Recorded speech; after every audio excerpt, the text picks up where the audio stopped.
So hi guys, ito naglalakad ako. Sakay kami ng kolektibo. Nandun na yung bus, pero hindi kami sasakay ng bus. Mas maganda kasi pag kolektibo ang sakyan namin. Mas mismong dun ka bababa sa pupuntahan mo.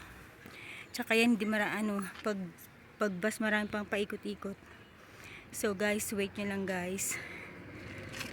So guys, dito kami nag-aantay ng kolektibo or bus. Diyan sa parada na yan. Diyan ako lagi nag-aabang ng bus sa punta ng Binya. Pero yung nakikita nyo na naglalakad ako, ano naman yun, another way naman yun papuntang Binya din sa trabaho ko. Pero baga lahat ng bus dun dumadaan, so hindi ka na mag-aantay. Maraming dumarating dito, talagang ano lang, every 30 minutes. Kung hindi ka nagmamadali, dito ka lang pupunta.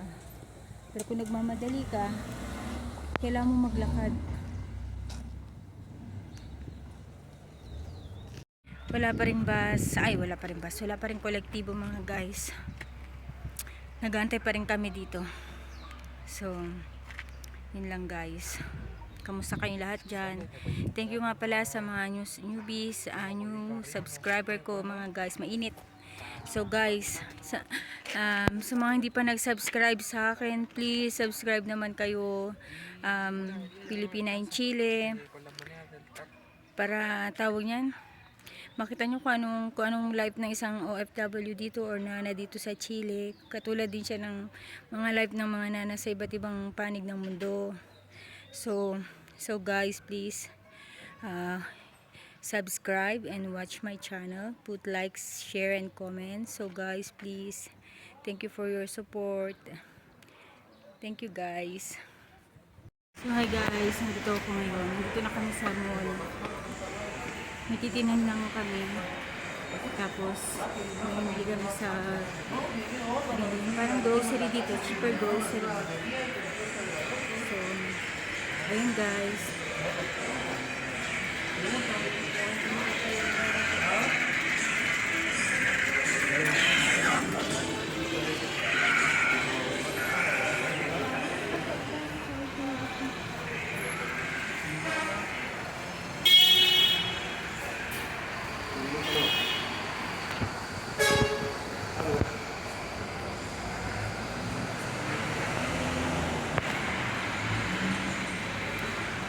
Ito guys, malit na mall lang sa dito.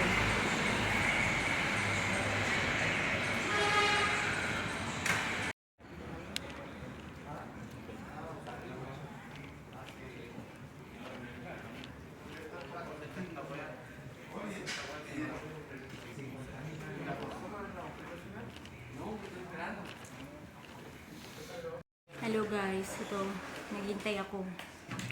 Kasi meron silang tinignan na mga CD ng parang mga gadget. So ito,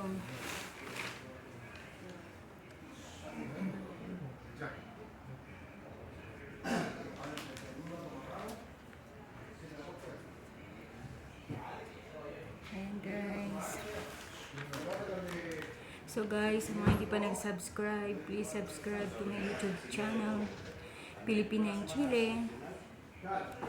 Thank you guys.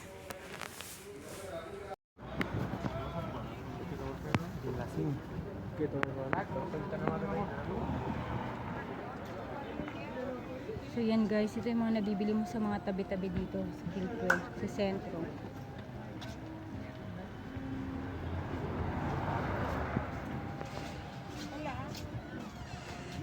Ayan guys, may nagbibenta ng mga almendras.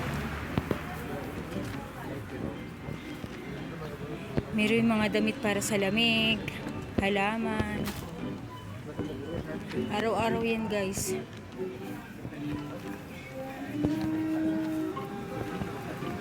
Gracias.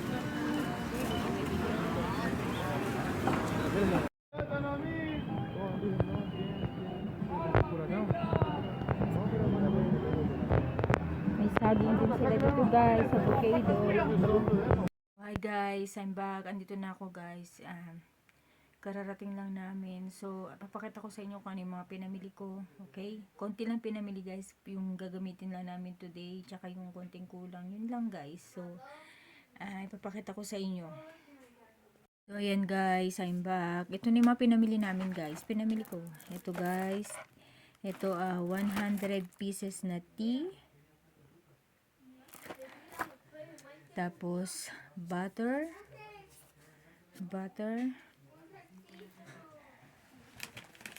Tapos, rice. 1 kilo na rice. Dito kasi guys, hindi ko pakita yung pangalan guys kasi hindi naman tayo sponsored. So, yan guys. 1 kilo lang yan guys. Yan, kilo-kilo lang binibili namin ditong bigas guys kasi hindi naman katulad sa Pilipinas na bibili ka ng kaban-kaban kapag marami kayong pamilya, marami kayong kakain. So, dito 1 kilo lang. Tapos, dalawang mantika kasi laging madalas magprito dito. Tapos guys, vienesa or sausage. Hindi siya hotdog guys, ibang klase. Yan yung ginagamit guys sa kompleto or yung parang hotdog. Tapos meron din akong, hindi ko pa kita pangalan, sardinas siya guys. Sardinas. So, namiss ko kasing kumain ng sardinas. So, sardinas. Huwag natin pakita yung pangalan. Alam nyo guys. Sardinas. Tapos, bumila ko na yung toothbrush. Kasi kailangan ng palitan yung toothbrush ko. Tapos, bumila ko na yung toothpaste. Tapos guys, alam mo na. Kailangan ng mga babae.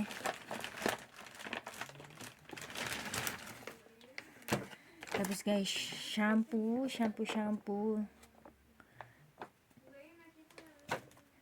Hindi siya katulad sa Pilipinas, yung shampoo sa Pilipinas yung nasa lagayan. Meron din silang lagayan, pero yan kasi refillable.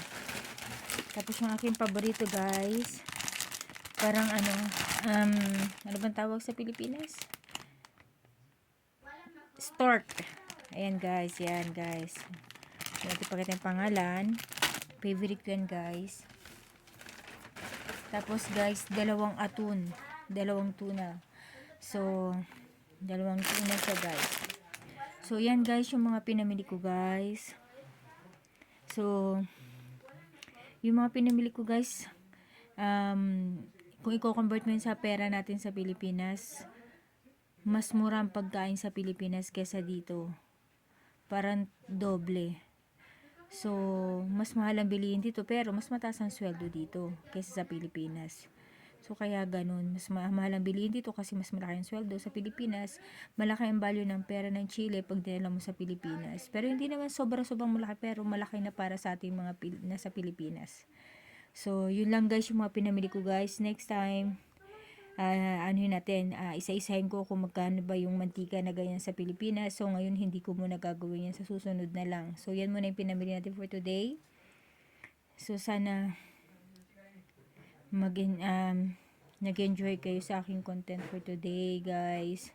Pasensya na guys At sa mga hindi pa nagsasubscribe, please subscribe to my YouTube channel, Pilipina in Chile. Guys, natapos kami namili guys. Sa mga hindi pa nag-subscribe sa akin guys, please subscribe to my YouTube channel, Filipina in Chile. Kamusta yung shoutout sa cousin ko, si Jubel Kawagdan. Yung friend ko, si Jenelet Ramos, na nasa Saudi. Yung pinsan kong Siman, na nasa barko ngayon. So, shoutout. Kamusta pamilya ko dyan. So, yun lang guys.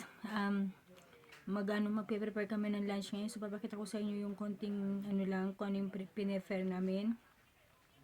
So, later papakita ko. So, okay guys. Thank you for watching guys. See you later. So, guys. Ito pala yung lunch namin for today. Pagdating namin, yan yung binili naming tuna kanina na hindi ko na napakita sa inyo. So, yan na siya guys. Ipe-prepare siya ng ganyan. Tapos, with harina, garlic, salt, and pepper. Tapos, i-round mo na siya sa kamay mo. Tapos, ilalagay mo na siya dito sa sa kawali. Tapos, siya na siya guys. Tapos, may partner siya na pure, made of papa. So, let's eat lunch guys. Thank you for watching. Please subscribe to my YouTube channel, Filipina in Chile. Muchas gracias.